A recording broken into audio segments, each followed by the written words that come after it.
కానీ నాకు ఈ గడ్డ ఉండి వలన నేను దాటాలకి వెళ్ళలేక కూడా ఆ పరిస్థితికి కరోనాలో నేను ఎక్కడ పోలేక మంచంలో వండుకొని రగ్గు కప్పుకొని ఆలోచన చేసుకునేదాన్ని. నేను ఎక్కడ పోలే, నా దేవుడే నన్ను స్వస్థపడతాలే, నాకు ఎవరున్నారు ఈ లోకంలో, నాకు దిక్కు నా తండ్రే నన్ను స్వస్థపరిచే దేవుడు నాకు ఎవరు లేరు, ఇంకెవరు కూడా నన్ను ఎవరు పట్టించుకోలేదు అని రాత్రిలోనూ పగులు మంచంలో వండుకొని రగ్గులు కప్పుకొని అట్లా ఏడ్చుకునేదాన్ని.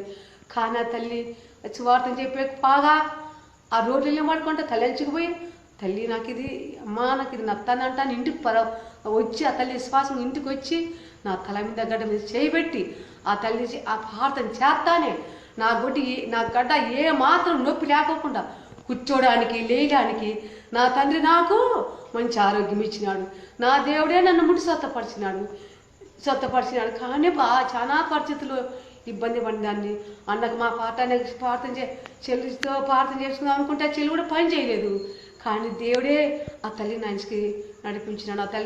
ఆ తల్లి ముట్టుకుంటా నా నొప్పి ఎలాగమైందో అసలు నాకు తెలియలేదు. దేవుడు చేసిన మేలుకు నేను సాక్ష్యం ఎంత దేవుడికి స్థుతిగలం గాక మకింగలం గాక. ఆమేన్.